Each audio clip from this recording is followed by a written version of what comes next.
Module 3, page number 22. It's time I did some real work, I told myself.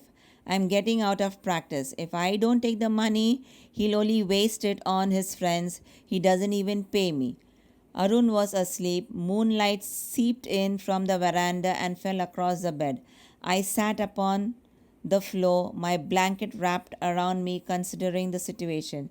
There was quite a lot of money in that wad, and I took it. I would have to leave town. I might take the 10:30 express to Amritsar. So now here in the first two paragraphs here, the thief says that it's high time he did some work, because all this 15 days that he had been in the employment of Arun, he hadn't even robbed. So he was losing touch with his profession. So he says that if he doesn't take the money now, then this person Arun, he would only just simply go and waste it on his friends. So it would be better if he robs Arun now, because moreover he was of the opinion that even Arun did not even pay him for all the work that he was doing. So it was okay, he felt to rob Arun now. And then he says that at night he was not able to sleep, because all this was all moving, or all this was working up on his mind, whether to rob him or not, and so he was unable to sleep. And then he says that uh, that money that was there under the pillow was tempting him, and so he says that yes, now he had finally made up his mind that yes, I will definitely rob, and I will what do you say, after robbing I will definitely run away from here, and I would take the 10:30 express to Amritsar. Third paragraph. Slipping out of the blanket, I crept up to the bed and peeped at Arun. He was sleeping peacefully with a soft and easy breathing. His face was clear and unlined. Even I had more markings on my face, though mine were mostly scars. My hand took on an identity of its own as it slid under the mattress, the fingers searching for the notes. They found them, and I drew them out without a crackle. So, in the next two paragraph, he says that here he was watching Arun sleep, and then he says that Arun was sleeping so very peacefully. His breathing was calm, and it was on in a regular manner, and he seemed quite at peace, whereas he was even watching the expression and the lines on Arun's face. And then the thief goes on to say the lines and all seemed so clear. There didn't seem to be any lines on his face, whereas if the thief looked at himself, he was saying that there he had a lot of lines, and those lines happened to be nothing but mainly scars out of small small accidents what happened in his line of profession. And then he says that the money under the mattress was so tempting that his hand started to do the work what he was trained at, and slowly his hand went under the pillow and removed a bundle of notes from underneath that pillow without making any sound. Arun sighed in his sleep and turned on his side towards me. My free hand was resting on the bed, and his hair touched my fingers. I was frightened when this happened and crawled quickly and quietly out of the room. When I was in the street, I began to run. I ran down the bazaar road to the station. The shops were all closed. Suddenly, I felt I had to stop and count the notes, though I knew it might make me late for the train. There were about 100 rupees in fives, a good haul. I could live like a prince for a month or two. And so finally, here he says that uh, he finally removed a certain amount of money, or a certain amount of wad of notes from under the pillow. And then it was at that very moment Arun turned his position, and it so happened that he turned his position into the direction where uh, the thief or the narrator was. But then slowly he just managed to slip away from there, and then he ran onto the road, and from there he ran straight up to the railway station.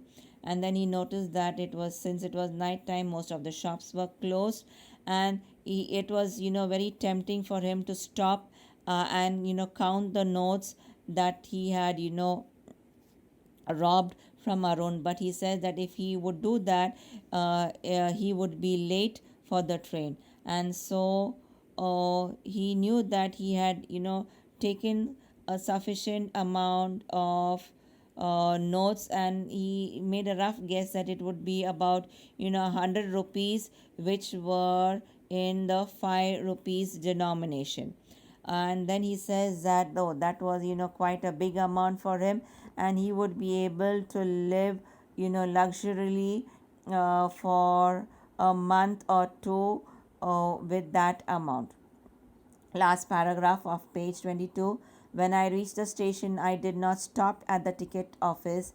I had never bought a ticket in my life, but dashed straight onto the platform. The Amritsar Express was just moving out. It was moving slowly enough for me to be able to jump onto the footboard of one of the carriages, but I hesitated for some unexplainable reason. So he says that he came running onto the railway station, and he noticed that the Amritsar Express train, was already leaving the platform, and it was slow in movement. It was, all he had to do was just run a little more faster and jump onto the footboard. And then he says, but for some reason he was not able to jump onto the train. Page 23. I hesitated long enough for the train to leave without me. When it had gone and the noise and the busy confusion of the platform had subsided, I found myself standing alone on the deserted platform. The knowledge that I had 100 stolen rupees in my pocket only increased my feeling of isolation. I had no idea where to spend the night. I had never kept any friends because sometimes friends can be one's undoing. I didn't want to make myself conspicuous by staying at a hotel, and the only person I knew really well in town was the person I had robbed. Now, here he says that uh, he said that he was unable to run quickly and jump onto the train, and so uh, he waited till the train moved out of the platform. And then he says that when the noise and the busy confusion of that platform had subsided, he found himself to be the only person standing on that platform. And then he knew that he had 100 rupees of stolen money with him in his pocket, and that only made him feel more alone. He had a feeling of isolation. Isolation here means that he felt all the more alone, because he says that in his line of profession of being a thief, he was very cautious. He never kept or made friends, and he says that because if he made friends, or if he had any friends, it would be one's undoing. Here the meaning of undoing is means was maybe sometimes those friends were enough to put you into trouble. So to be on the safer side, he did not make friends, or he kept friends at a safe distance. And then he says that he did not want to make himself easily noticed, so he did not get a room for himself in a hotel, because in a deserted place like this way, if a young boy checks into a hotel, people would become what you say suspicious about him. So he did not want suspicion to arise in anybody, so he did not check himself into a hotel. And then he says that the only person who he knew there was none other than the person who he had robbed. Okay, now moving on to page 24. uh, Leaving the station, I walked slowly through the bazaar, keeping to the dark, deserted alleys. I kept thinking of Arun. He would still be asleep, aware of his loss. So then finally, thief, he did not check into the hotel. He just started, he left the station, and then he walked through the bazaar on the dark, deserted roads. And then all this time, as he was walking on those deserted roads, he was thinking about Arun.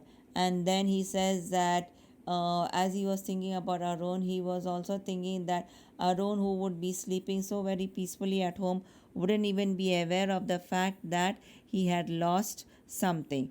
And what he had lost was none other than a certain amount of money. uh, Page 24, second paragraph. I have made a study of men's faces when they have lost something of material value. The greedy man shows panic, the rich man shows anger, and the poor man shows fear. But I knew that none of these emotions will show on Arun's face when he discovered the theft. There would be a terrible sadness, not for the loss of money, but for my having betrayed his trust. I found myself on the Maidan and sat down on a bench. The night was chilly, and I regretted not having brought Arun's blanket along. A slight drizzle added to my discomfort. Soon it was raining heavily. I got wet, and a cold wind brought the rain whipping across my face. Sleeping on a bench was something I should have been used to by now, but the veranda had softened me. So now here he says that in his line of profession of being a thief, the narrator had studied, the different people's expression as when they lose money. He says that when a greedy person loses money, he panics. When a rich person loses money or he gets robbed, he becomes angry. And he says that when a poor person gets robbed, he becomes a fear comes into him, for he doesn't know how to behave. But he says, but none of these emotions would appear on Arun's face, because he says that Arun would not show any of these expressions, because Arun would be, first of all, disappointed with the fact that a person who he had given shelter had betrayed him. Here, betrayed in the sense that Arun wouldn't have expected that 15-year-old boy to rob him, because he had trusted him with his whole heart. And then, so with all these, ill feelings in his mind, he was unable to go back to Arun's house. And so he came across a Maidan, and he sat there on the bench, and these thoughts were playing on his mind. And he says that it was quite cold, and he was thinking that he should have come off from Arun's place with that blanket. But then it was not possible to be moving out of the house with a blanket, because he wanted to just get away as fast as possible after robbing the money. And then he says that it started to rain, and afterwards the rain became more heavy, and he became wet, and the rain started lashing heavily onto his face. And then he says that all these years when he was a thief, he would he had a rough life where he would retire anywhere in the night to rest. But he says the last 15 days or the last fortnight, as he was in the employment of Arun, he was always sleeping on the veranda, and so he had got used to sleeping in a dry, comfortable place. Now, when I say comfortable, for the thief or for the narrator, this veranda had become a comfortable place, because all these days he used to sleep out in the rough areas or wherever he found a little comfort. But then he says that the veranda had softened me. So he's saying the veranda had made him comfortable, or his body had got used to that area, and so he found it very, very comfortable there. So that's why he says that the veranda had softened me. So I will end my third module here on the second paragraph of page 24.